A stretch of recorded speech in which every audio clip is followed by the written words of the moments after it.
Hello प्यारे दोस्तों, welcome back to self steam magic. मैं अनुपम मिश्रा। आज हम लोग क्लास 10th के सब्जेक्ट मैथ चैप्टर नंबर 9 जिसका नाम है एप्लीकेशन ऑफ ट्रिग्नोमेट्री की शुरुआत करने वाले हैं। तो सबसे पहले हम लोग कुछ बेसिक कॉन्सेप्ट को सीखते हैं। देन इसके बाद हम लोग एक्सरसाइज 9.1 को पूरी तरीके से खत्म करने वाले हैं। तो केवल दो कॉन्सेप्ट हैं जिसके माध्यम से एक्सरसाइज 9.1 खत्म होने वाली है। पहला है, हम लोग सीखेंगे क्या है angle of elevation. Angle of elevation क्या है?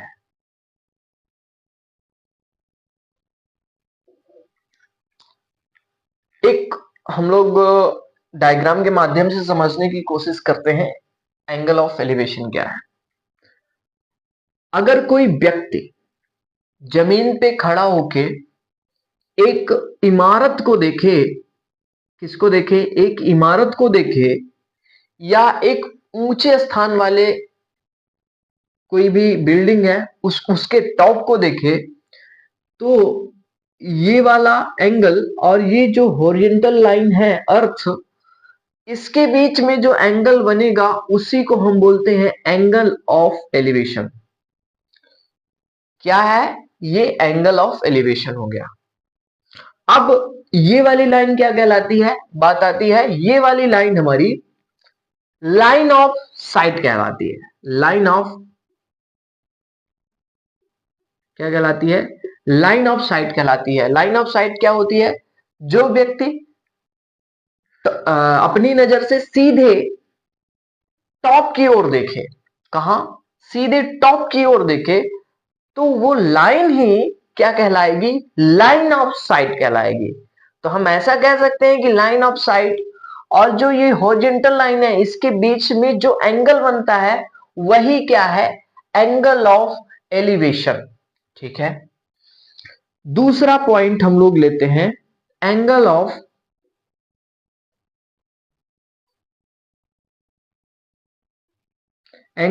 डिप्रेशन। एंगल ऑफ डिप्रेशन क्या है? एंगल ऑफ डिप्रेशन उसको भी हम एक चित्र के माध्यम से समझने की कोशिश करते हैं।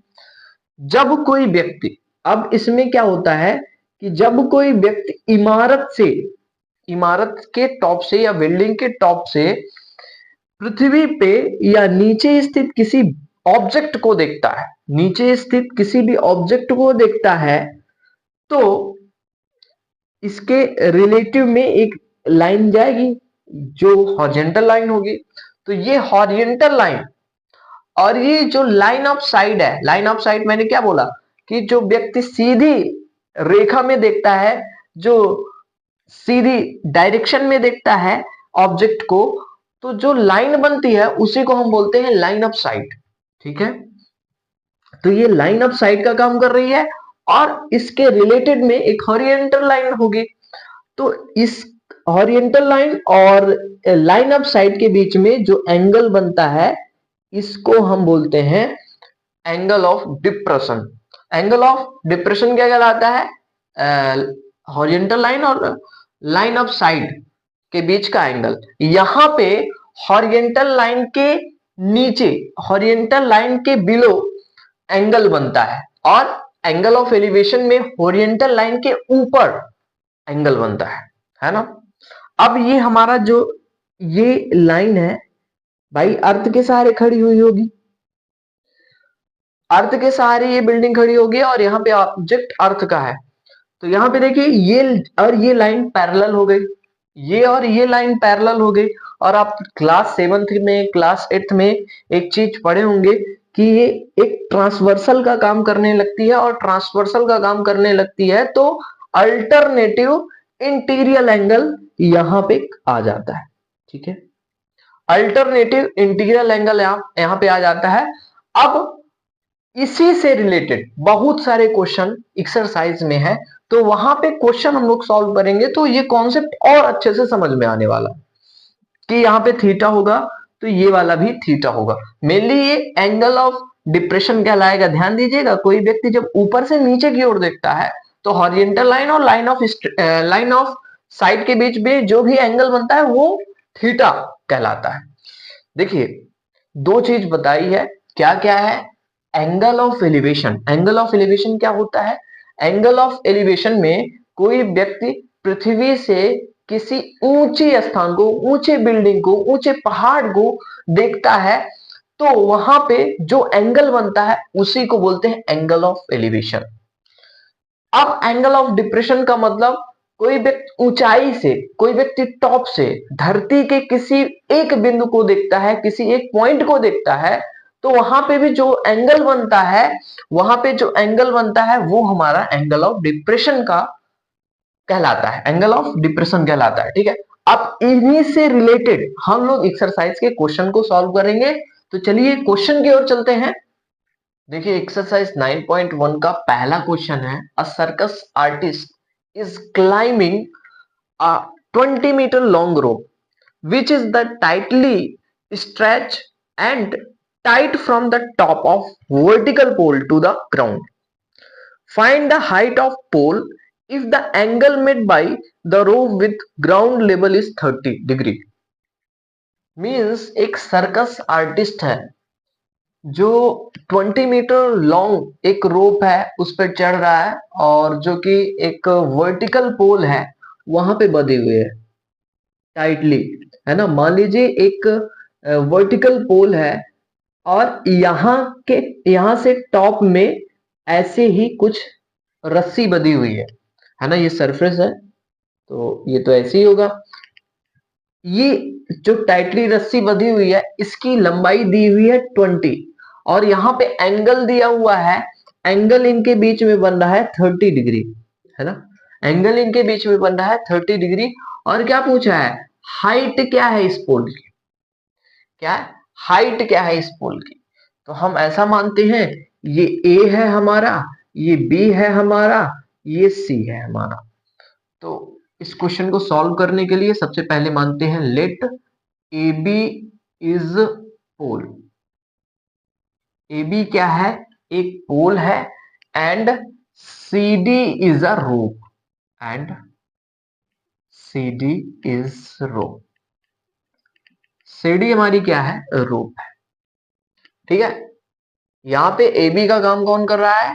पोल, है ना, और सी डी का काम रोप कर रही है। सी डी की लेंथ दी हुई है क्या? 20। तो हमसे क्या पूछा है? ए बी क्या है? कुल मिला के ये चीज दी हुई है, ये पूछ रहा है। मतलब हाइपोटेनस ये है और परपेंडिकुलर, दो का काम है, हाइपोटेनस और परपेंडिकुलर। तो आपने ट्रिग्नोमेट्रिक रेशियोज पढ़े होंगे, पंडित बद्री प्रसाद हर हर भोले। ठीक है, तो परपेंडिकुलर अपॉन हाइपोटेनस किस में होता है? साइन थीटा में। तो हम लोग क्या करेंगे? Sine theta is equal to, perpendicular का काम कौन कर रहा है? A B. कौन कर रहा है? A B. और हाइपोटेनस का काम कौन कर रहा है? ए सी। तो ऐसे लिख देंगे। अब वैल्यूज बस रखनी है। साइन थीटा का काम कौन कर रहा है? 30। थीटा का काम 30 कर रहा है। ए बी का काम यहाँ पे, ए बी तो है ही नहीं तो ए बी डायरेक्टली लिख दिया जाएगा। ए सी का काम 20 कर रहा है। और साइन थीटा के बारे में आप जानते हो कि साइन थीटा क्या होता है? बता सकते हो? 1/2। साइन थीटा 1/2 होता है, और ए बी अपॉन 20। अब देखिए ए बी निकालने के लिए क्या करेंगे?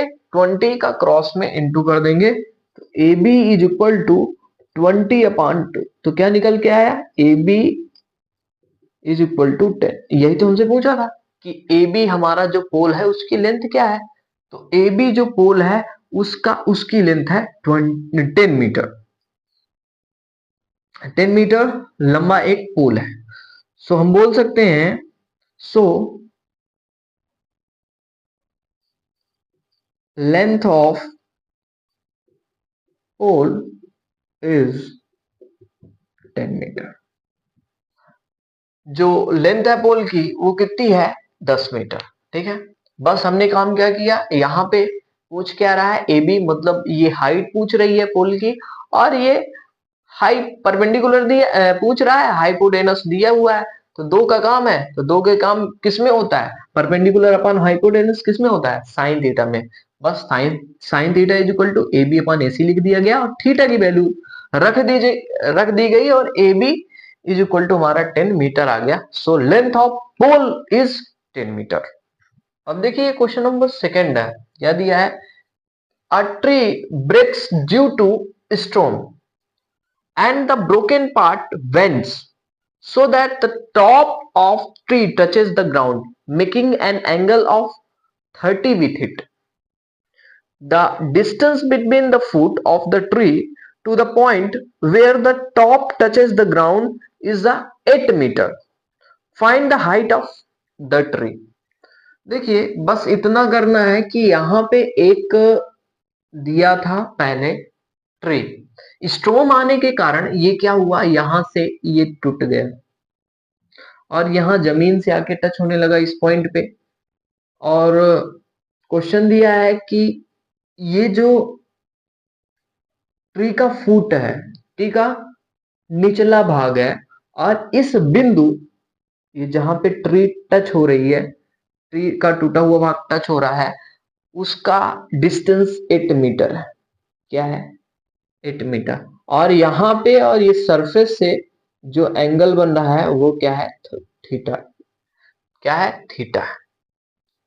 एक बात बताइए, यही भाग टूट के नीचे आ रहा है, टच हो रहा है जमीन से, तो ये वाला भाग और ये वाला पार्ट बराबर होगा। भाई स्टॉर्म आने के कारण ये यहीं से टूट के यहाँ पे टच होने लगा, इसका मतलब ये पार्ट और ये पार्ट दोनों आपस में बराबर होने लगे, है ना। इसको निकाल लेंगे तो ये पूरी हाइट आ जाएगी, है ना, यहां से यहां तक की हाइट आ जाएगी।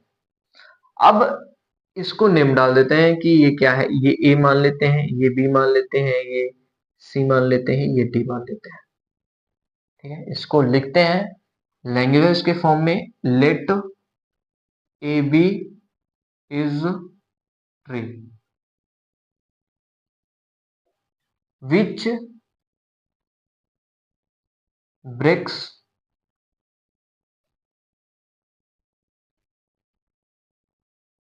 From C and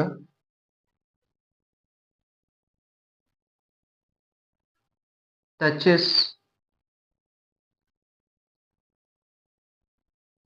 at point D। ठीक है, ए बी एक ट्री है जो कहां से ब्रेक हो गया है, सी से ब्रेक हो गया है, जो टच करता है पॉइंट डी पे।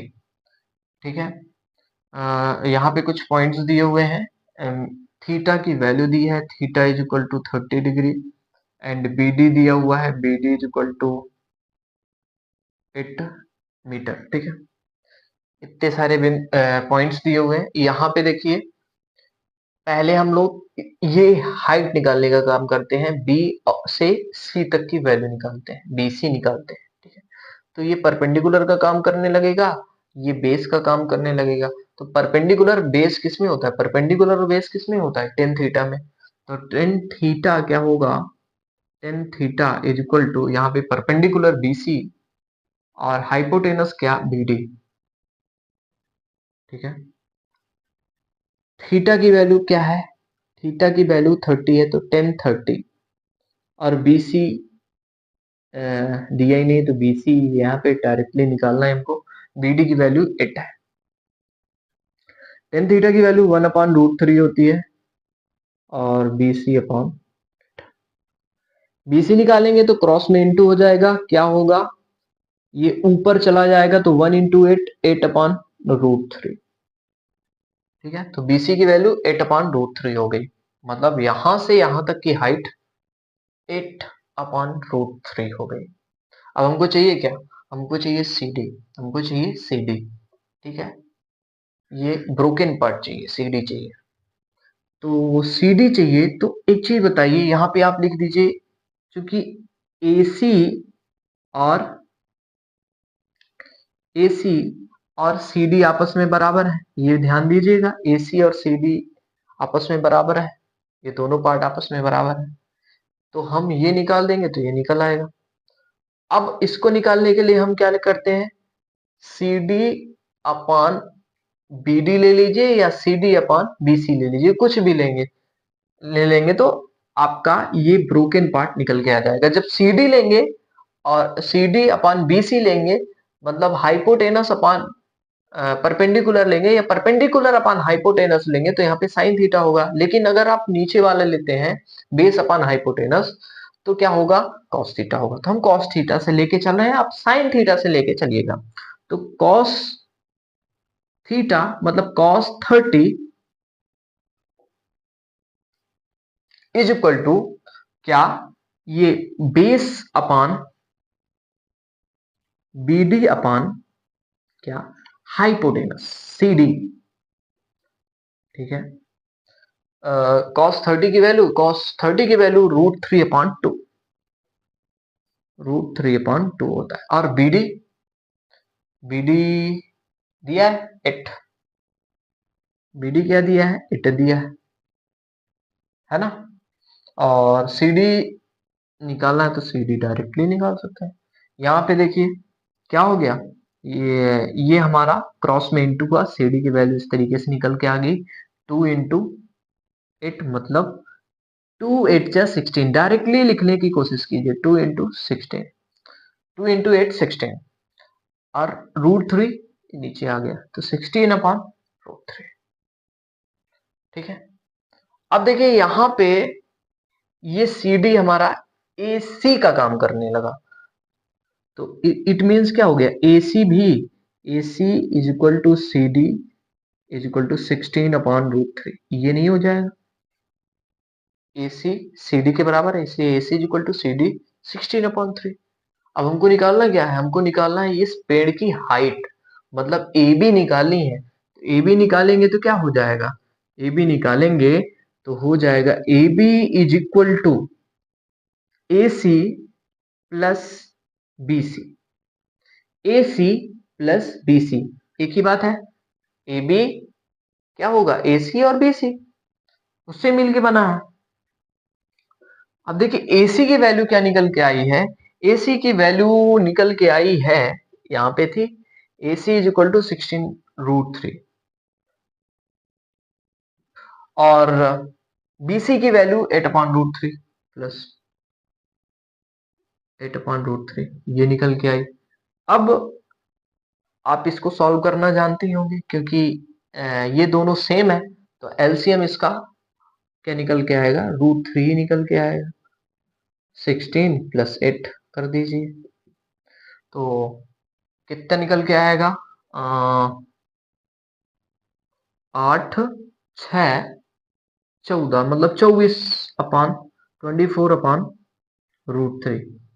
अब आंसर को इस तरीके में नहीं लिखा जाता, मतलब नीचे अंडर रूट करके नहीं लिखा जाता है आंसर को, तो क्या करेंगे, रैशनलाइजेशन करेंगे, तो √3 का ऊपर और नीचे हम लोग इंटू करेंगे, तो इस तरीके का हो जाएगा 24√3 इंटू √3/√3, इस तरीके का होगा। तो क्या हो जाएगा, तो यहाँ पे हो जाएगा 24√3/3, तो 3 8 24, 8√3। ठीक है, सो आप क्या बोल सकते हो लास्ट में, हेंस ए बी की वैल्यू निकल के आ गई, तो hence height of tree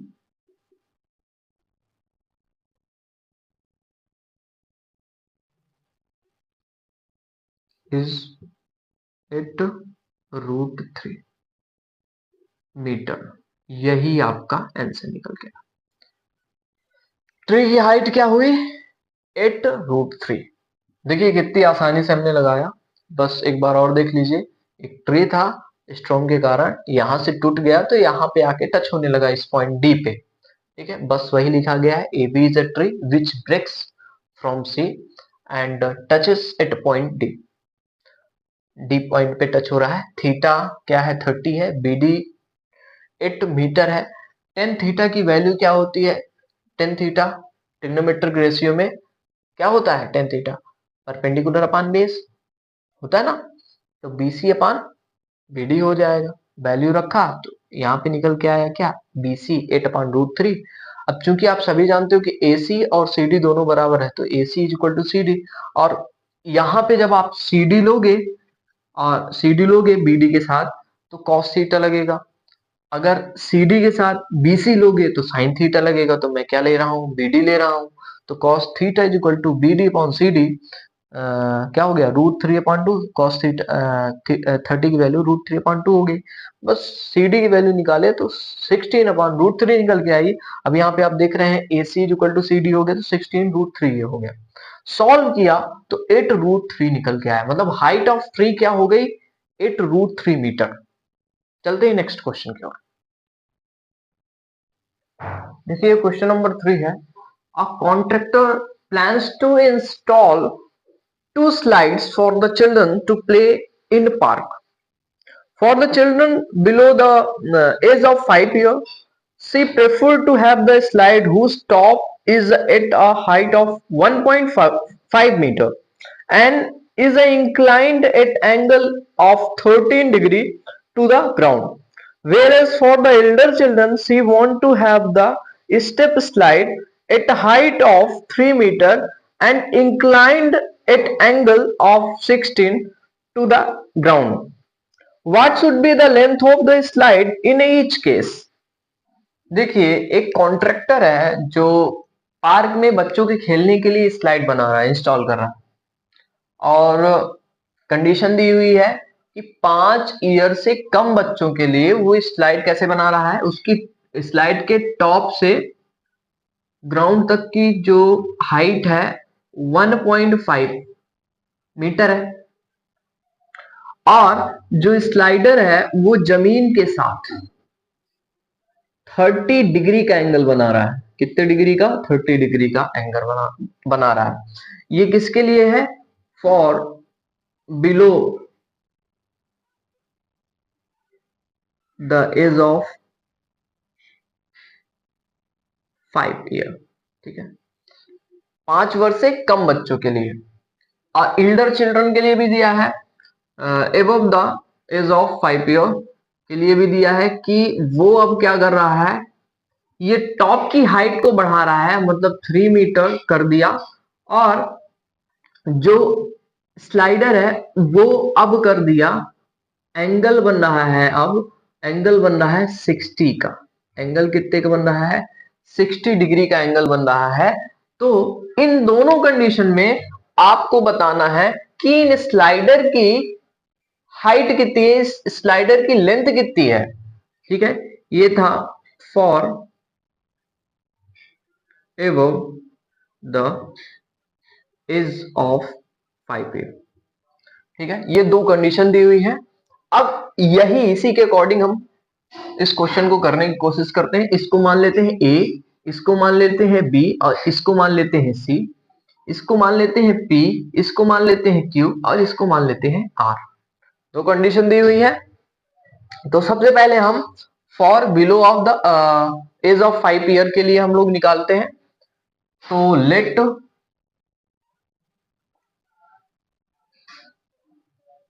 AB is the top of slide and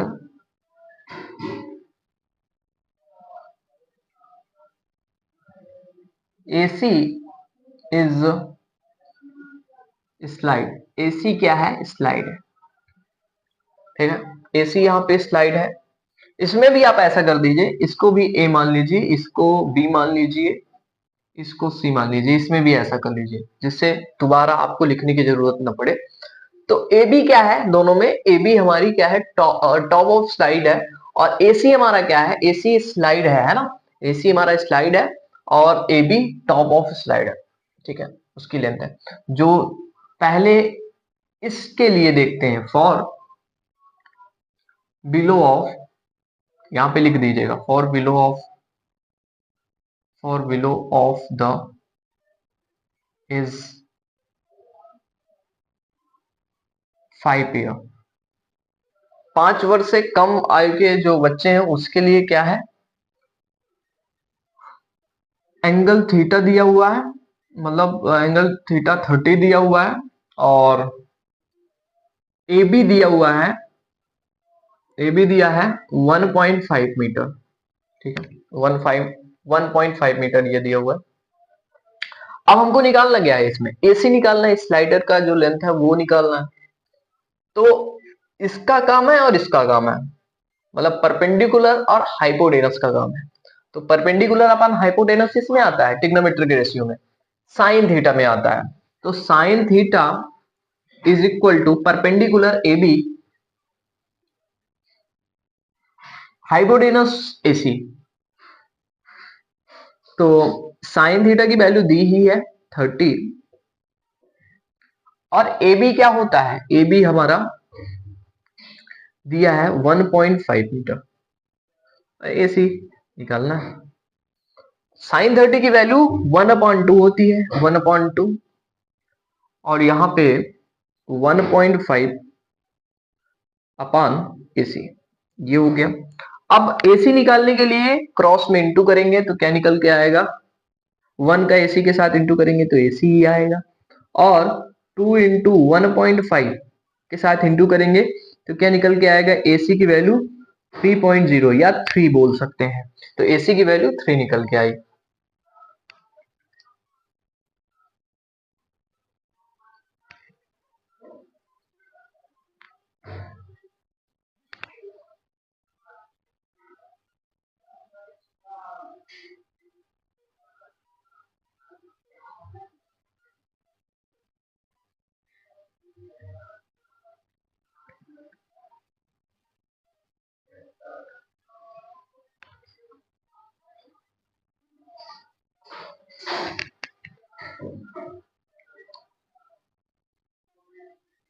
तो यहां पे लेंथ ऑफ स्लाइड निकल गया है,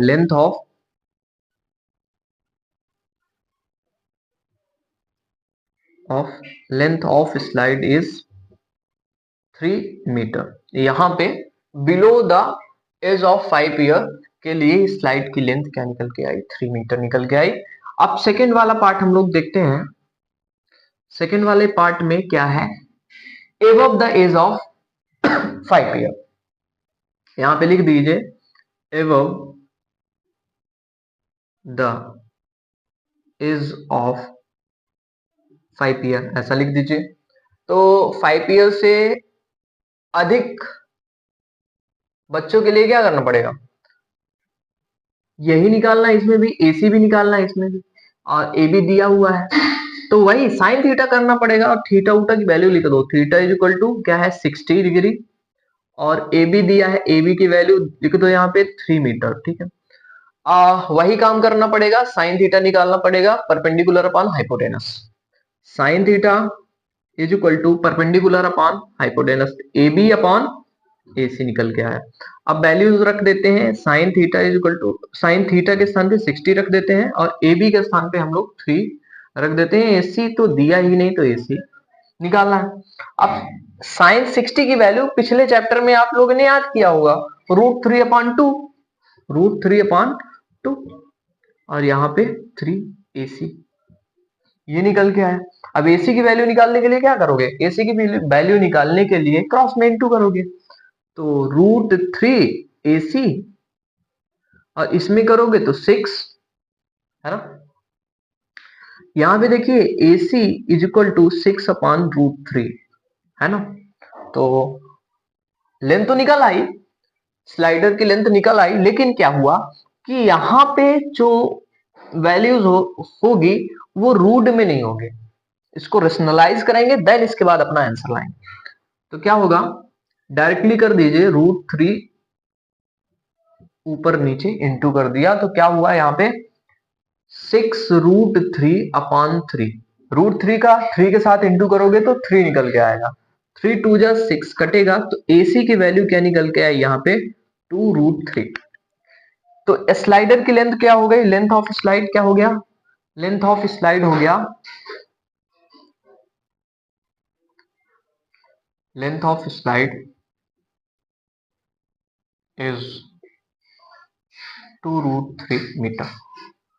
ये सेकेंड वाले का आंसर निकल के आया, ठीक है।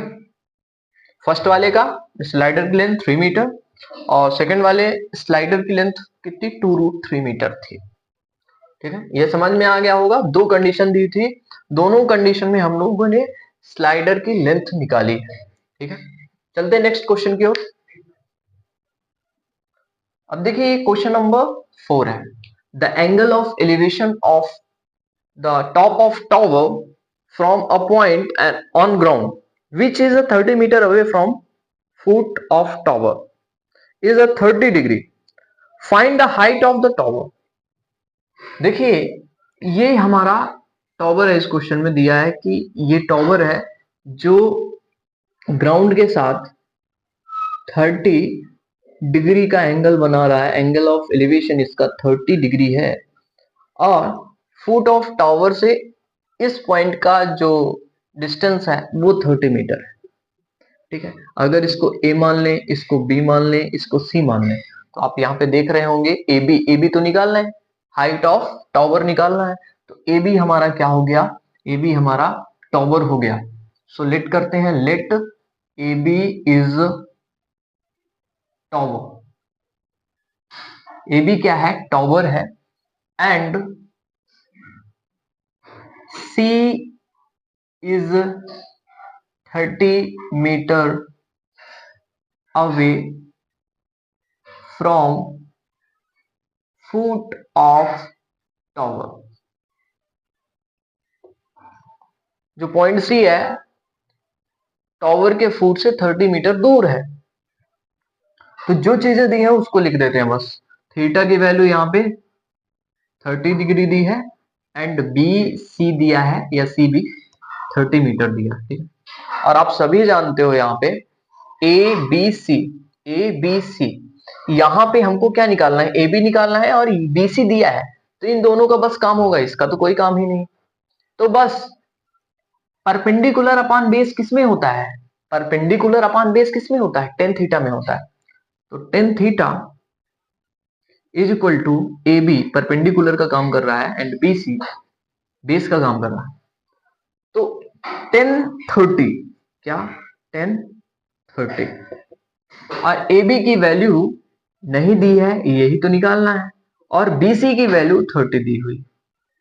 ठीक है, टेन थर्टी की वैल्यू आपको याद हो गई होगी 1/√3, क्या, 1/√3, और A B upon 30, sorry, A B upon 30।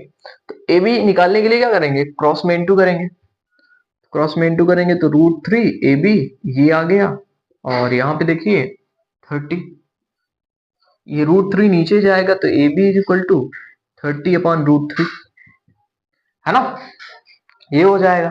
और कोई भी आंसर इस तरीके से नहीं होता, √3 नीचे नहीं होता, है ना, इसको सॉल्व करेंगे तो √3 का और ऊपर और नीचे हम लोग इंटू कर देंगे, तो A B is equal to 30√3, और √3 का ऊपर और नीचे इंटू करेंगे तो आप पाएंगे कि A B is equal to क्या निकल के आया, 30√3/3, क्योंकि जो ये 3 है √3 और √3 का इंटू करने पे आया है, तो कट करेंगे तो 3 10 जा 30, तो 10√3 हमारा आंसर निकल गया है। इसका मतलब जो टावर की जो हाइट है, height of tower is 10√3 metre. Tower की जो हाइट है क्या है, 10√3 मीटर है। ठीक है भाई, हमने क्या किया, टेन थीटा से ए बी निकाल दिया, ए बी हमारा क्या है, हाइट है किसका, टावर है, ये टावर की हाइट हो गई 10√3 मीटर। यही हमारा आंसर है। चलते हैं नेक्स्ट क्वेश्चन की ओर। अब देखिए क्वेश्चन नंबर 5 है, क्या दिया है, a kite is a flying at the height of 16 metre above the ground. The string attached the kite is the temporarily tied to point on the ground. The incline on the string with the ground is a 16 degree. Find the length of the string assuming that there is a no slang in string. देखिए एक पतंग उड़ रही है ground से 16 metre height पे, मान लीजिए ये पतंग है, ग्राउंड से इसकी हाइट 16 मीटर है, और ये स्ट्रिंग के माध्यम से बंधी हुई है एट द ग्राउंड, किसी एक पॉइंट पे इस तरीके से बंधी हुई है, और जो ये स्ट्रिंग और ग्राउंड लेवल के बीच का एंगल है वो दिया है कि 60 डिग्री का एंगल फॉर्म हो रहा है। ठीक है, तो बताना है कि इस स्ट्रिंग में कोई स्लैक्स नहीं है, ध्यान दीजिएगा, कोई भी स्लैक्स नहीं है। और इसका बताना है क्या, लेंथ बताना है, इस स्ट्रिंग का लेंथ बताना है कि कितना होगा। तो हम इसको पॉइंट मान लेते हैं, ये हमारा ए है, ये हमारा बी है, ये हमारा सी है। ठीक है, अब बीसी हमारा क्या है, यहाँ पे height of kite, height of kite. BC let करते हैं, let BC is height of kite. Kite की क्या है, ये हाइट है ना। और AC is the string and AC is string and which is tried at point, जो बधी हुई है कहां पे, पॉइंट ए पे बधी हुई है, पॉइंट ए से बधी हुई है ना। अब जो जो चीजें दी हुई हैं उसको लिखते हैं। पहला तो थीटा दिया हुआ है, थीटा 60 दिया हुआ है। बीसी दिया हुआ है, बीसी हमारा 60 दिया हुआ है, 16 मीटर, ये 16 डिग्री। ठीक है, निकालना क्या है, एसी निकालना है, स्ट्रिंग की लेंथ निकालनी है हमको, एसी निकालना है, स्ट्रिंग की लेंथ निकालनी है। तो ये आपका परपेंडिकुलर है, ये हाइपोटेनस है, तो हाइपोटेनस और परपेंडिकुलर किस में आता है, या परपेंडिकुलर और हाइपोटेनस किस में आता है, परपेंडिकुलर अपॉन हाइपोटेनस आता है साइन थीटा में। Sine theta is equal to perpendicular upon hypotenuse. तो बीसी अपॉन एसी, ये क्या होगा, बीसी अपॉन एसी हो जाएगा परपेंडिकुलर अपॉन हाइपोटेनस। ठीक है, साइन थीटा के स्थान पे हम लोग 60 रखेंगे और बीसी के स्थान पे 60 रखेंगे और एसी के स्थान पे वो डायरेक्टली वैल्यू एसी रखेंगे। तो साइन 60 क्या होता है, √3/2 और 60 अपॉन एसी। एसी निकालने के लिए क्रॉस में इंटू करना पड़ेगा, तो एसी √3 एसी हो जाएगा और 2 इंटू 60 क्या होगा, 120। डायरेक्टली ना लिखिए तो ऐसा लिख लीजिए 2 इंटू 60। ठीक है, तो इसको आप कैसे लिखोगे, AC इज इक्वल टू 216 या 120 अपॉन √3। अब जितने भी क्वेश्चन कराए हैं तो इस तरीके का आंसर तो नहीं आया है, √3 को ऊपर और नीचे हमने इंटू करके ही आंसर लाया, तो इसमें √3 का ऊपर और नीचे इंटू कर दिया हमने। तो क्या निकल के आया, AC is equal to 120 √3 upon 3। √3 का 3 के साथ इंटू होगा तो 3 ही आएगा, 3 4 जा 12, 14 √3 क्या निकल के आया हमारा, स्ट्रिंग की लेंथ, लेंथ ऑफ स्ट्रिंग। यहां पे आप लिखोगे लेंथ, लेंथ ऑफ स्ट्रिंग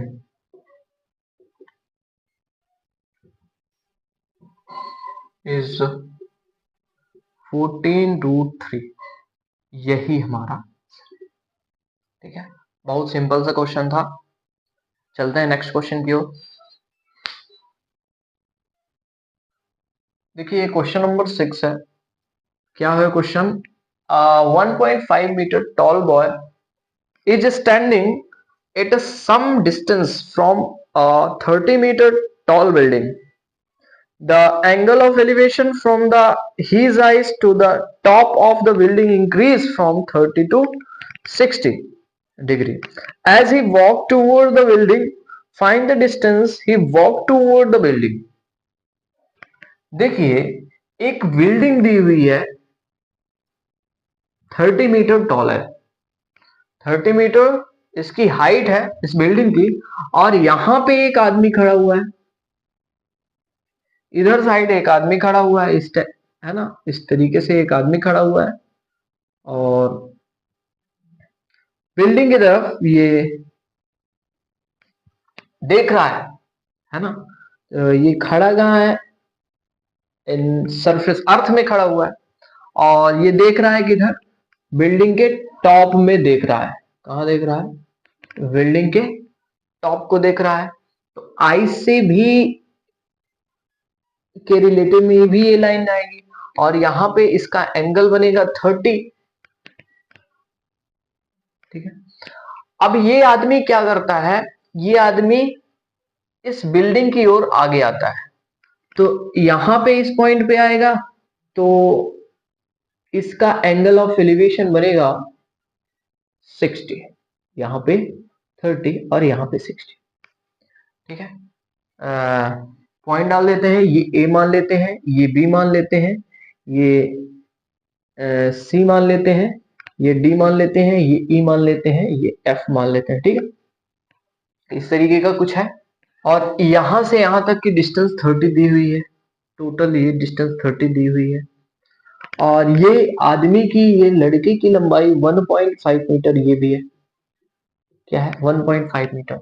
तो आप ऐसा नहीं कह सकते हैं कि ये बिल्डिंग के रिलेटेड में सी एफ की कुछ लंबाई है, मतलब 1.5।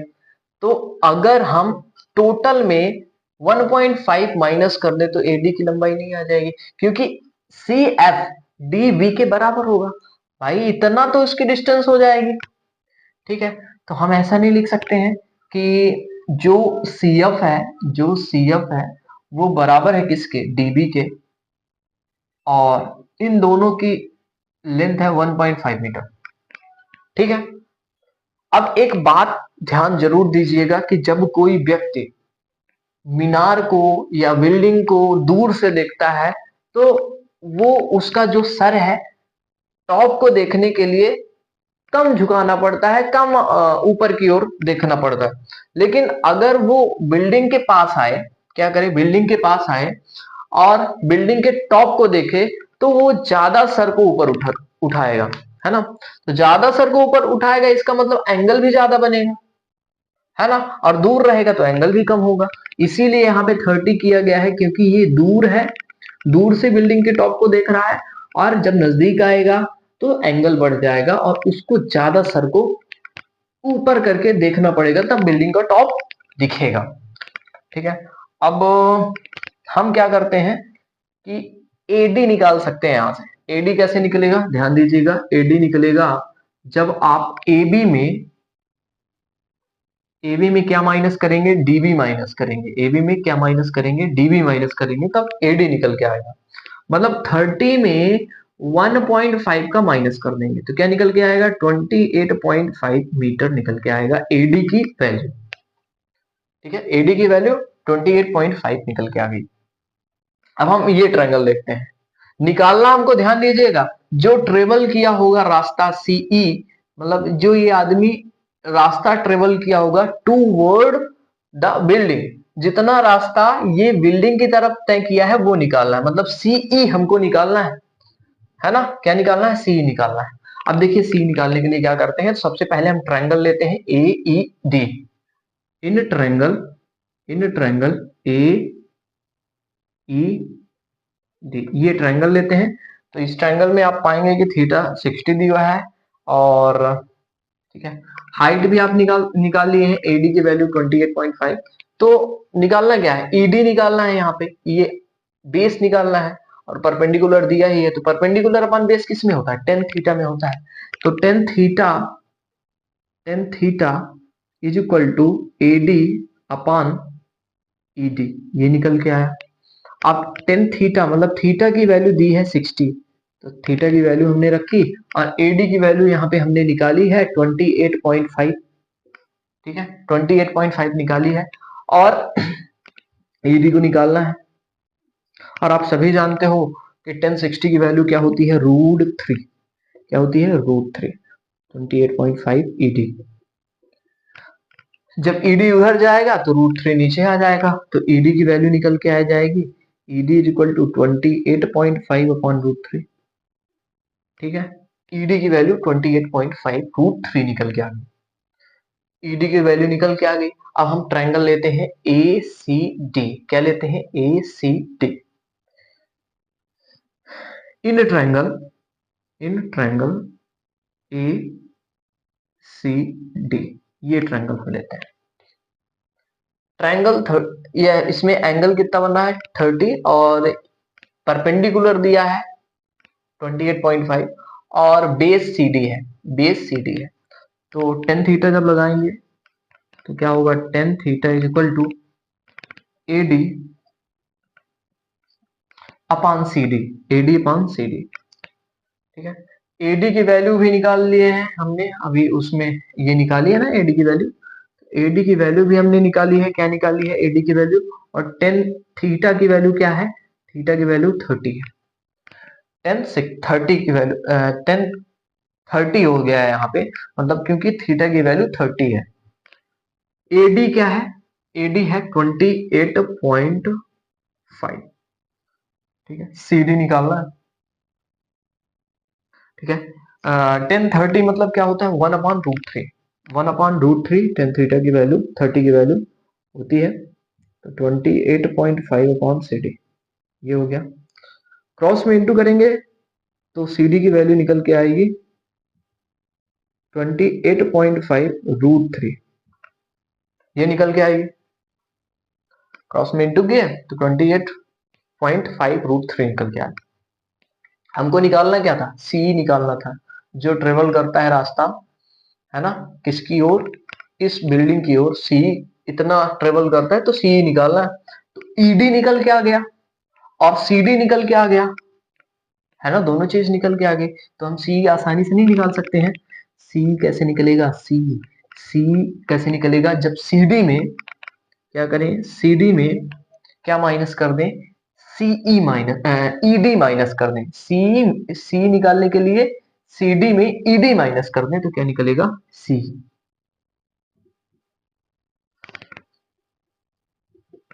तो CD क्या है 28.5√3 माइनस ED की वैल्यू 28.5, 28.5 अपॉन √3, ये निकल के आ गया। और आप इसको निकालना, इसको सॉल्व करना जानते हैं। इन 1 और √3 का एलसीएम लेंगे तो क्या निकलेगा, √3 ही निकलेगा, है ना, √3 निकलेगा।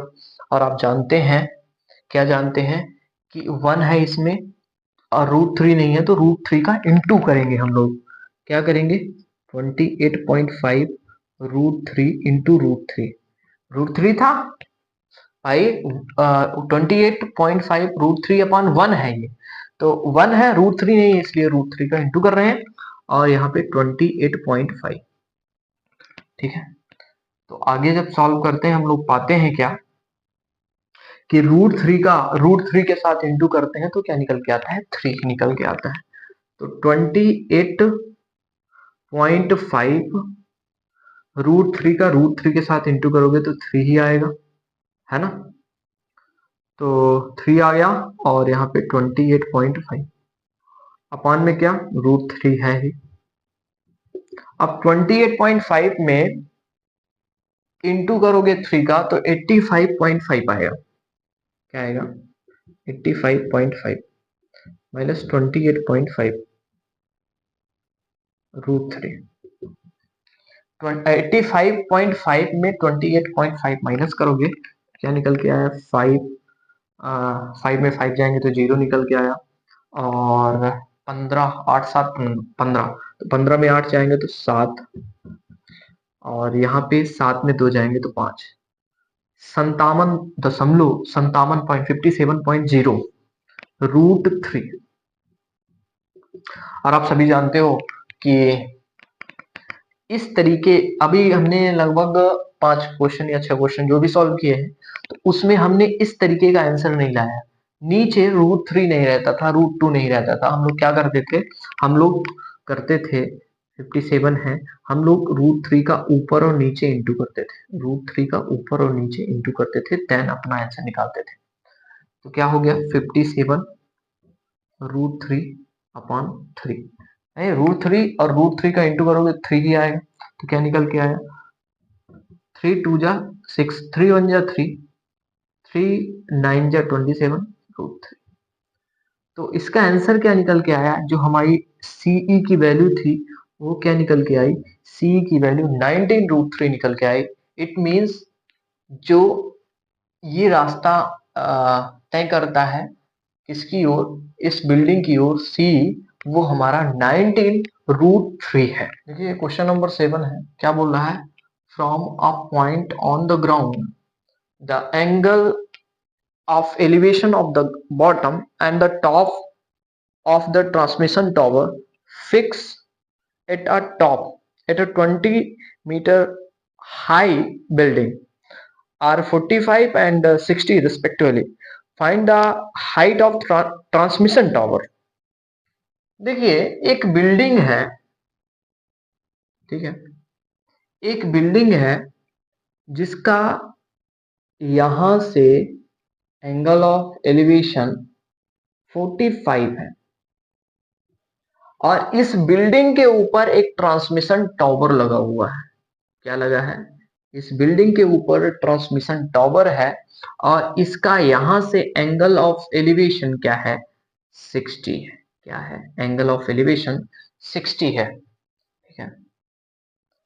यहां से जो बिल्डिंग है उसका 45 है और जो ट्रांसमिशन टावर है वहां से इसका एंगल ऑफ एलिवेशन 60 है, ठीक है। यहाँ पे ट्रांसमिशन टावर की हाइट बतानी है, ट्रांसमिशन टावर की हाइट बतानी, तो हम क्या करते हैं, इसको ए मानते हैं और ये जो बिल्डिंग है इसकी लेंथ भी दी है 20 मीटर की, इसकी लंबाई है, यहाँ से यहाँ तक की इसकी लेंथ जो है 20 मीटर की है और ये ए माने, ये बी माने, ये सी मानते हैं, ये डी मानते हैं, ठीक। आसानी से हम लोग निकाल सकते हैं जो ट्रांसमिशन टावर है उसकी लेंथ। तो ऐसा मानते हैं कि let C D is a transmission tower and B D is a building, है ना। या डायरेक्टली कर सकते हैं आप, सबसे पहले एंगल कौन सा लेंगे, ए बी डी, डायरेक्टली करिए, in triangle A B D, ये पहला ट्रायंगल ले रहे हैं जिसमें थीटा 45 बन रहा है। तो बेस निकालने के लिए क्या करोगे, लेंथ अपॉन ये क्या, परपेंडिकुलर अपॉन बेस, तो टेन थीटा लगेगा, परपेंडिकुलर अपॉन बेस में क्या लगता है, टेन थीटा, तो tan theta is equal to B D upon A B, मतलब टेन थीटा मतलब क्या, 1045, बी डी क्या हुआ 20 और ए बी के बारे में मालूम नहीं है तो ए बी डायरेक्टली लिखते हैं और 1045 आप जानते हो कि 1 होता है, तो 20 upon A B, A B की लेंथ क्या निकल के आई, 20 आई।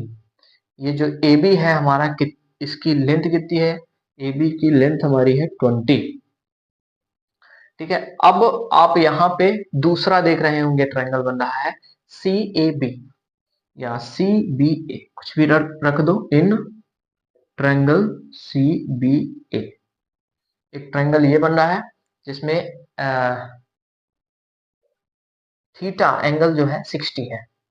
तो इसमें भी एक काम करना आप, इसमें क्या करोगे, ये टोटल लेंथ निकालना है बी से लेके सी तक, इसको आप मान लो क्या, टोटल लेंथ मान लो आप x, यहां से यहां तक की लेंथ x है, तो ये वाली क्या होगी, x minus 20।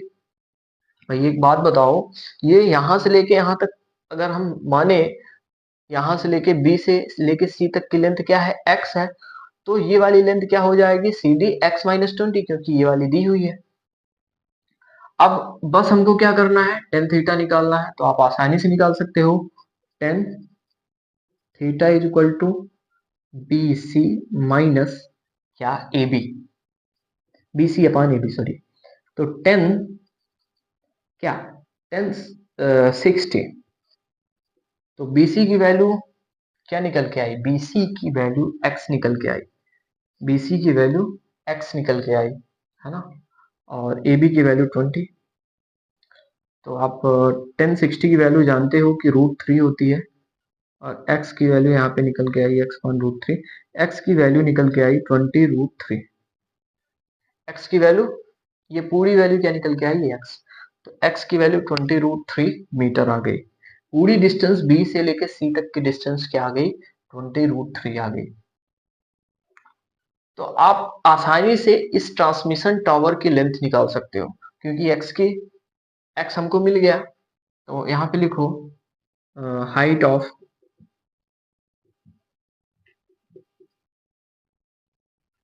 Transmission tower. Height क्या है ट्रांसमिशन टावर की, आप कैसे निकालोगे, x-20 कर दोगे तो ट्रांसमिशन टावर की। तो यहाँ पे जो दिया है x-20, तो x के स्थान पे जो वैल्यू आई है उसको रखोगे, 20√3 आई है, देखिए 20√3 आई है और 20 दी आई है, ठीक है। 20√3 - 20, आप चाहे ऐसे लिख दो और चाहे इसको कॉमन निकाल दो। 20 को कॉमन निकालोगे क्योंकि ये दोनों में है, तो √3 - 1 मीटर। जो हाइट ऑफ ट्रांसमिशन टावर है उसकी हाइट, ट्रांसमिशन टावर की हाइट 20√3 - 1 मीटर निकल के आ गई। देखिए क्वेश्चन नंबर 8 है, statue 1.6 metre tall stand on the top of pedestal. From a point on the elevation of the top of the statue is 16 degree, and from the same point the angle of elevation of the top of the pedestal is a 45. Find the height of pedestal. देखिए एक पेडेस्ट्रियल है जिसके ऊपर, मान लीजिए एक पेडेस्ट्रियल है और इसी के ऊपर, है ना, पहले तो हम पेडेस्ट्रियल बना देते हैं, पेडेस्ट्रियल है, इसके ऊपर स्टैच्यू है। तो और पेडेस्ट्रियल के साथ एंगल ऑफ एलिवेशन बन रहा है 45 का, कितने का, 45 का। ये पेडेस्ट्रियल है और इसके ऊपर क्या है, एक स्टैच्यू बना हुआ है, एक मूर्ति बनी हुई है, स्टैच्यू बना हुआ है, ठीक है। और इसके साथ एंगल ऑफ एलिवेशन है, इसके साथ स्टैच्यू के साथ एंगल ऑफ एलिवेशन है 60 का। और इस स्टैच्यू की हाइट भी दी हुई है 1.6 मीटर, यहां से लेके यहां तक की हाइट दी हुई है। ये पेडेस्ट्रियल की हाइट क्वेश्चन पूछ रहा है, ठीक है। पेडेस्ट्रियल का मतलब एक बोल सकते हैं कि जिसके ऊपर जहां पे स्टैचू खड़ा होता है उसके नीचे वाला भाग पेडेस्ट्रियल कहलाता है, या बोल सकते हैं चौतरे जैसा एक पार्ट होता है जिसके ऊपर एक स्टैचू बनी होती है। आपने देखा होगा अगर बड़ी मूर्ति है बननी है तो वहां पे पेडेस्ट्रियल बना होता है। यहाँ पे ये ए हो गया, ये बी हो गया, ये सी हो गया, ये डी, ठीक है। ऐसा हमने पॉइंट माना। हमको निकालना क्या है, इस पेडेस्ट्रियल की लेंथ। तो ऐसा मान लेते हैं इस पेडेस्ट्रियल की लेंथ क्या है, एक्स। क्या है, इस पेडेस्ट्रियल की लेंथ एक्स है। तो लेट करते हैं, let length of height of pedestal, height of pedestal is x. हमने एक्स मानी है हाइट, ठीक है। पेडेस्ट्रियल की हाइट क्या मानी है, एक्स मानी है। तो और यहाँ पे ये एंगल देखेंगे आप,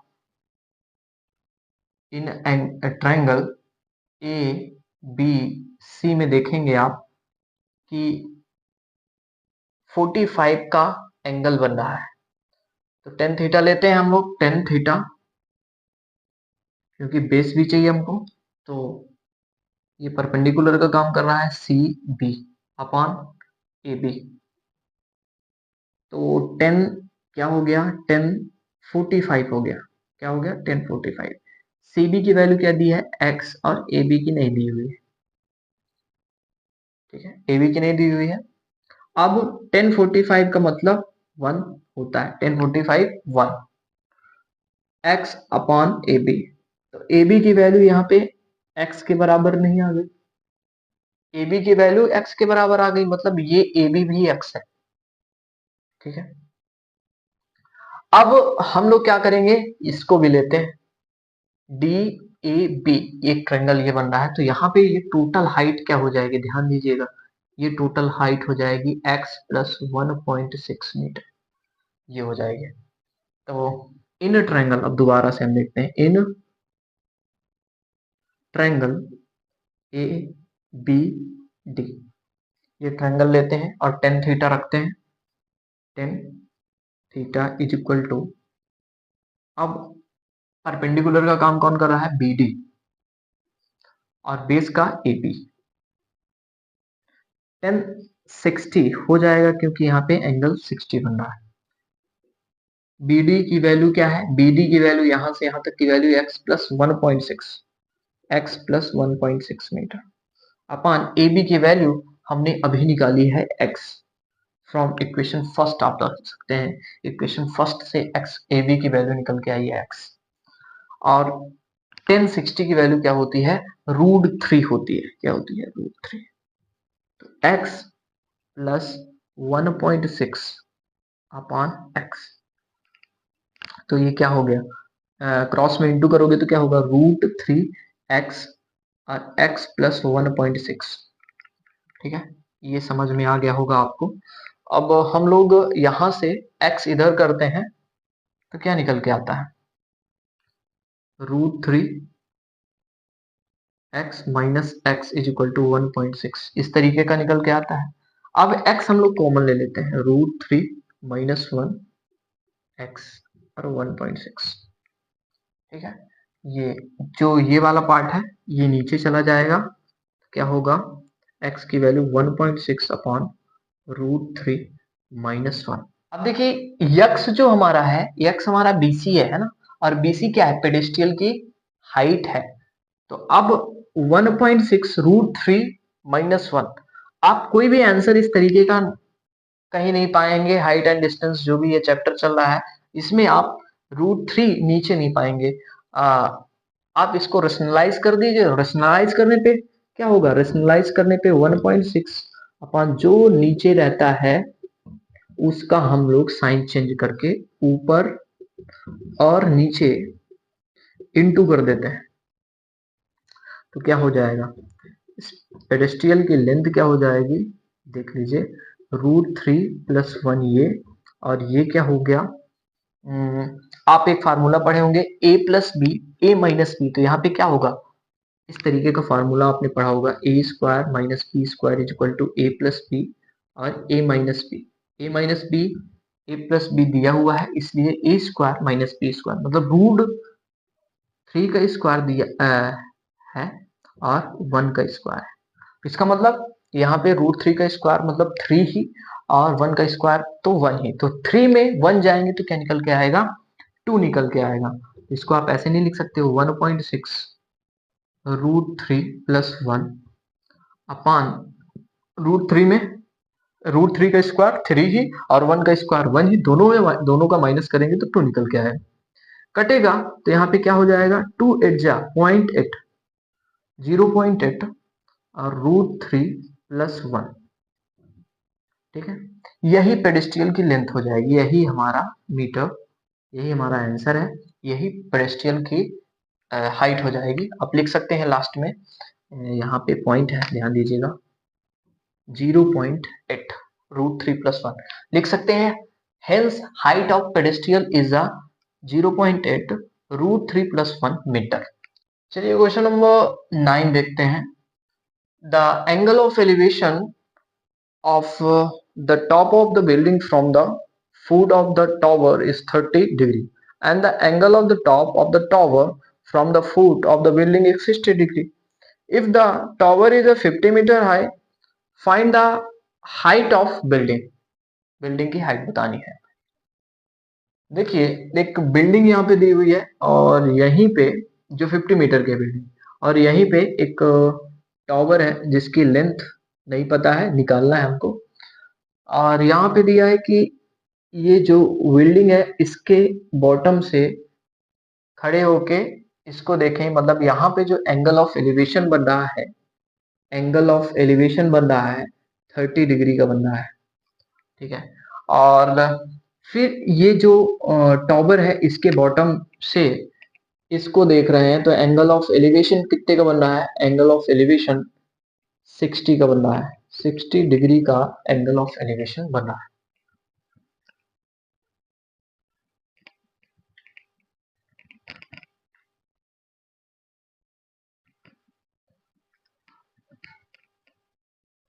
तो अब इसको हम तो इसको हम यहाँ पे नेम डाल देते हैं कि ये ए हमारा, ये बी है हमारा, ये सी है हमारा, ये डी है हमारा। इस तरीके का नेम हम रख लेते हैं। और फिर सबसे पहले हम लोग इस वाले एंगल को देखते हैं, इस वाले ट्रायंगल को देखते हैं, बी डी सी या B C D. In triangle B C D, ये वाला ट्रायंगल हम लोग देखते हैं। और टेन थीटा लगाएंगे तो क्या होगा, यहाँ पे एंगल देखिए, ये वाले ट्रायंगल में बी सी डी ट्रायंगल में आप देखेंगे एंगल क्या बन रहा है, 60 बन रहा है। तो tan theta is equal to C D upon क्या, बेस, मतलब परपेंडिकुलर अपॉन बेस, तो बी सी। तो टेन 60, सी डी की वैल्यू क्या है 50, और बीसी की नहीं पता तो बीसी हम लोगों ने डायरेक्ट ले लिया। 1060 की वैल्यू क्या होती है, √3। क्या होती है, √3, 50 अपॉन बीसी। यहाँ पे बीसी इधर जाएगा, क्रॉस में इंटू होगा तो ये √3 नीचे आ जाएगा, तो 15√3, ये बीसी की वैल्यू निकल के आ गई। ठीक है, अब दूसरा हम लोग ट्रायंगल लेते हैं ए बी सी या ए सी बी ट्रायंगल लेते हैं। इन ट्रायंगल ए बी सी, ये ट्रायंगल हम लोग लेते हैं। तो इसमें एंगल फॉर्म हो रहा है 30। तो tan theta is equal to क्या हो गया, tan theta is equal to, ये वाला अब परपेंडिकुलर का काम करने लगा, तो A B upon B C, base का काम तो वही करेगा। ठीक है, और टेन यहाँ पे है थीटा, यहाँ पे 30, भाई इस वाले एंगल में थीटा क्या है 30।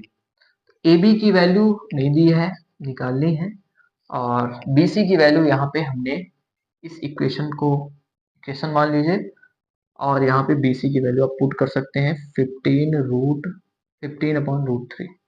इस तरीके की वैल्यू पुट कर सकते हैं, फ्रॉम लिख सकते हैं, फ्रॉम इक्वेशन फर्स्ट से ये वैल्यू हमने निकाली।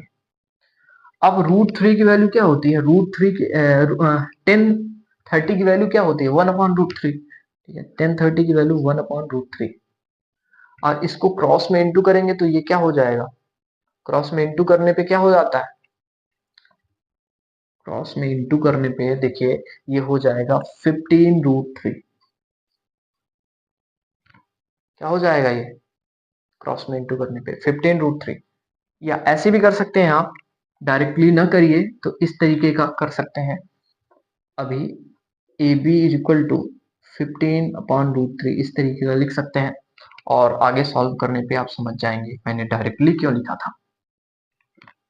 ये देखिए 1/√3 लिखा ही है, और इसको जब सॉल्व करते हैं तो क्या होता है, √3 ऊपर चला जाता है, ए बी है ही, भाई जो नीचे वाला है वो ऊपर चला जाता है, और ए बी है ही, अपान क्या है 50।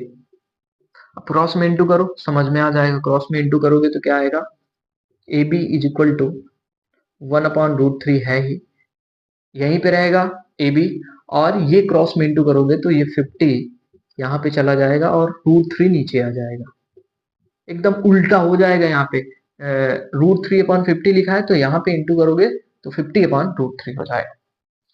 तो ये क्या निकल के आया, A B is equal to 50/3, A B की लंबाई 15/3। अब इसको कट भी कर सकते हो, डायरेक्टली इतना ही लिख सकते हो, कोई दिक्कत नहीं। 3 1 जा 3, बचा क्या 2, 3 6 जा 18 पॉइंट। ये ऐसे कह सकते हो आप, ध्यान दीजिएगा, नहीं समझ में आता तो ये कर सकते हो। 50, 3 1 जा 3, तो यहाँ पे क्या आया माइनस करने पर 2, 3 6 जा 18, यहाँ पे क्या आया 2। ठीक है, तो क्या कर सकते हैं हम, 16 2/3 मीटर। ए बी की लेंथ इन मिक्स फॉर्म में हमने चेंज किया, तो 16 2/3 आया है। इसका मतलब जो हमारा टॉवर का हाइट है, टॉवर की जो हाइट है, हाइट ऑफ टावर यहाँ पे लिख सकते हैं, hence height of tower is 16 2/3 metre. ये हमारा है क्या, हाइट ऑफ टॉवर, टॉवर की हाइट। देखिए क्वेश्चन क्या दिया हुआ है, क्वेश्चन नंबर 10 है ये। Two poles are equal height are standing opposite to each other on either side of the road which is a 18-meter wide. From a point between them on the road, the angle of elevation of the top of the poles are a 16 and 30 degree respectively. Find the height of the poles and the distance of the poles from the point from the poles. देखिए दो poles दिए हुए हैं, हाँ, opposite direction में है, दोनों की हाइट सेम है और इनके बीच में रोड है और जो 80 मीटर की है। ये रोड कितने मीटर की है, 80 मीटर की है। और इन रोड के बीच में कोई एक पॉइंट है जिससे इस पोल और इस पोल के बीच में एंगल ऑफ एलिवेशन 60 और 30 का हो रहा है। तो ये पोल है, यहाँ पे एक पॉइंट है, इस यहाँ पे, यहां से इसको देखने पे एंगल ऑफ एलिवेशन 30 का होगा, क्योंकि मैंने बताया था पहला ही पॉइंट कि कोई भी अगर पॉइंट है, कोई भी व्यक्ति है, नीचे से कोई अपर की चीज या बिल्डिंग, कोई भी मीनार देखता है तो दूर से देखता है तो एंगल ऑफ एलिवेशन कम होता है, पास जाता है तो एंगल ऑफ एलिवेशन बढ़ जाता है। मतलब उसको ज्यादा सर अपना ऊपर की ओर करना पड़ेगा, तब मीनार का टॉप आसानी से दिखाई देगा। तो यहाँ पे ये व्यक्ति दूर बैठा है या ये ऑब्जेक्ट दूर है और यहाँ से देख रहा है, दूरी से देख रहा है, तो एंगल ऑफ एलिवेशन कम होगा। यहाँ पे एंगल ऑफ एलिवेशन ज्यादा होगा, तो यहाँ पे 60 एंगल ऑफ एलिवेशन होगा। हम मान लेते हैं ये जो हाइट है सेम जरूर है, ये दोनों हाइट सेम जरूर है, तो इसको मान लेते हैं h, तो ये भी क्या हो जाएगी, h हो जाएगी। पॉइंट्स डाल देते हैं, ये a है, ये b है, ये c है, ये d है और ये e है। ठीक है, अब हम कुछ पॉइंट लिखते हैं। इसमें दो तीन चीजें पूछी है कि ये जो हाइट है, पोल्स की हाइट है वो क्या है, और ये जो ऑब्जेक्ट है, ये जो पॉइंट्स हैं, इनके इनके और इस पोल्स के बीच की डिस्टेंस क्या है, मतलब CD और CB की डिस्टेंस क्या है। हम ऐसा करते हैं, इस CD को मानते हैं x, तो CD को x मानोगे तो BC आ जाएगा 80 माइनस x। आप सभी जानते हो कि बड़ी डिस्टेंस में छोटी डिस्टेंस माइनस करेंगे तो ये वाली डिस्टेंस आ जाएगी, मतलब 80 में x माइनस करेंगे तो BC आ जाएगा। ठीक है, अब कुछ पॉइंट लिखते हैं, देखिएगा। Let AB and D is same height with H।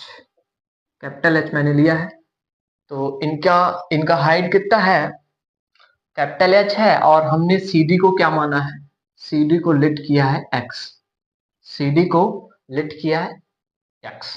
हम ये वाला ट्रायंगल लेते हैं ECD वाला, इन ट्रायंगल ट्रायंगल ECD, ये ट्रायंगल मैं लेता हूं तो tan थीटा लेंगे क्योंकि इसकी जरूरत है। तो परपेंडिकुलर और हाइपोटेनस, मतलब सॉरी, परपेंडिकुलर और बेस किस ट्रिग्नोमेट्रिक रेशियोज में आता है, tan थीटा में आता है, 10 में आता है। तो tan theta is equal to perpendicular upon base, मतलब DE upon CD, DE upon CD, ये हो जाएगा, मतलब tan थीटा का मतलब tan 60, और DE की वैल्यू क्या है, H है, और CD की वैल्यू क्या है, X हमने माना है अभी। और यहाँ पे tan थीटा क्या हो जाता है, tan थीटा का मतलब यहाँ पे √3 हो जाएगा, और H अपॉन X, इसको आप कह सकते हो X, जब वैल्यू निकालोगे तो X is equal to H upon √3, ये निकल के आएगा H अपॉन √3।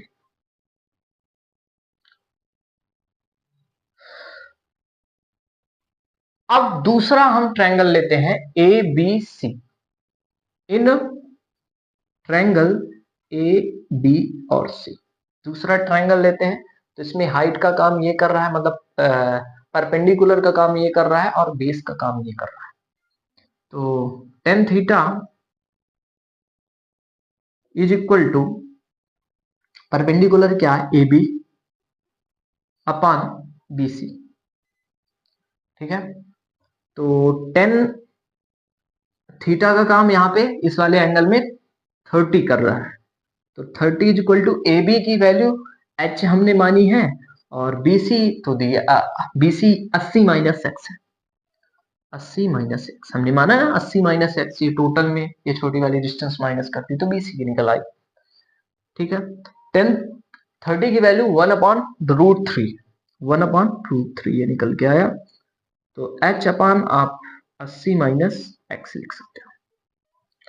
यहाँ पे आप x की वैल्यू लिख सकते हो, लेकिन थोड़ा सा कुछ हम यहाँ पे इंप्लीमेंट करते हैं, देन इसके बाद लिखते हैं तो थोड़ा सा अच्छा दिखेगा।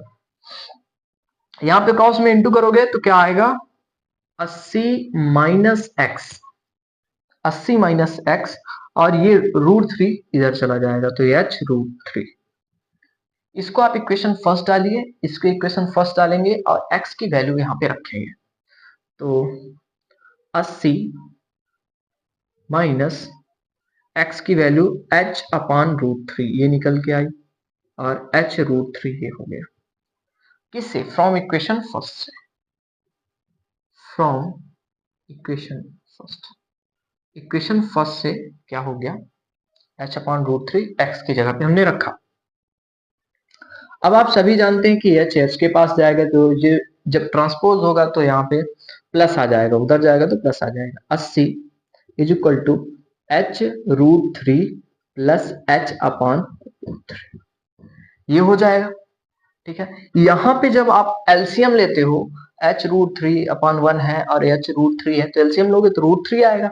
रूट थ्री आएगा तो यहाँ पे आप सभी जानते हो कि रूट थ्री वन है, रूट थ्री नहीं है, इसलिए यहाँ पे h रूट थ्री तो है ही और रूट थ्री का इंटू हो जाएगा। किसका इंटू होगा, रूट थ्री का इंटू होगा, प्लस ये h रहेगा ही अपान रूट थ्री। इतना शायद आपको समझ में आ गया हो।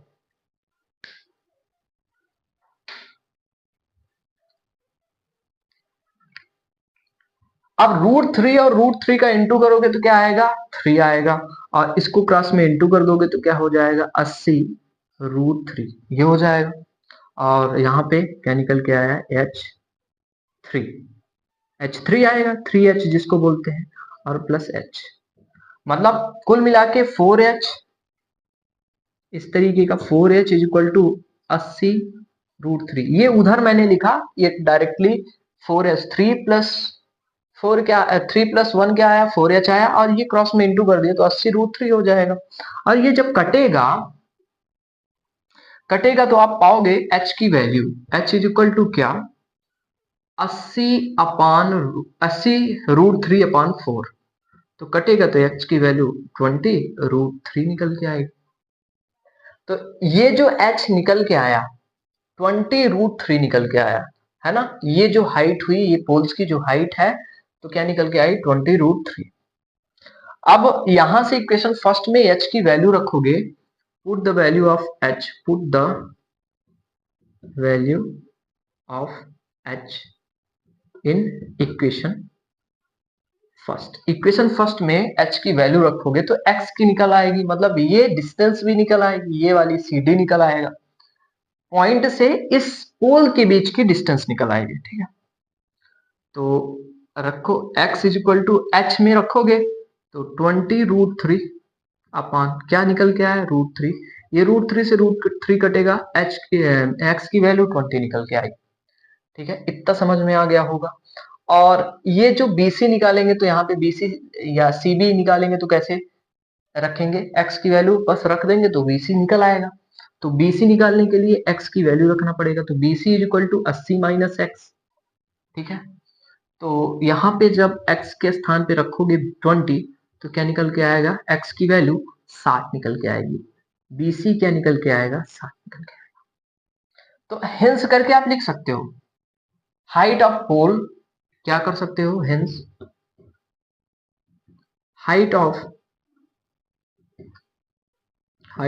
पोल्स इज क्या आई है 20√3, 20√3 हाइट ऑफ पोल क्या आया है 20√3। सेकेंड वाला देखो, ये C से D तक की डिस्टेंस डायरेक्टली लिख सकते हो, डिस्टेंस बिटवीन पॉइंट्स टू पोल, है ना, पॉइंट्स टू पोल। तो CD डायरेक्टली लिख सकते हो, CD इज इक्वल टू 20 आया है, and BC is equal to या CB इज इक्वल टू क्या आया है, CB लिखते हैं हम लोग, 60 आया है। तो ये हमारा आंसर निकल के आया। भाई यही तो निकालना था, पॉइंट्स और उस पोल के बीच की डिस्टेंस CD और 20, CD इज इक्वल टू 20 और CB इज इक्वल टू 60, और हाइट ऑफ पोल्स इज 20√3। ठीक है, तो ये हमारा आज का लास्ट क्वेश्चन है। बचे हुए 5 क्वेश्चन को हम लोग कल की वीडियो में कवर करने वाले हैं, और इसके साथ ही इन क्वेश्चन को हम लोग शॉर्ट ट्रिक से भी करेंगे, क्योंकि मल्टीपल टाइप क्वेश्चन में ये प्रोसेस लगाएंगे तो टाइमिंग ज्यादा लेगा, है ना, और नंबर आपको कम मिलेगा, 1 नंबर का रहेगा मल्टीपल टाइप क्वेश्चन में। तो इस प्रोसेस से लगाएंगे तो टाइम ज्यादा लगेगा। ये अगर ज्यादा नंबर का आएगा तब लगाएंगे तो पूरा नंबर मिलेगा, लेकिन कम नंबर का आएगा तो फिर दिक्कत हो जाती है उसमें, और टाइमिंग की कमी जरूर रहती है। तो अगले वीडियो में हम लोग ट्रिक से इस टाइप के जो हमने किए हैं 10 क्वेश्चन, इसको भी सॉल्व करने की कोशिश करेंगे। एकदम बहुत छोटी प्रोसेस होगी और उससे आप आंसर निकाल सकते हैं। मिलते हैं कल, तब तक के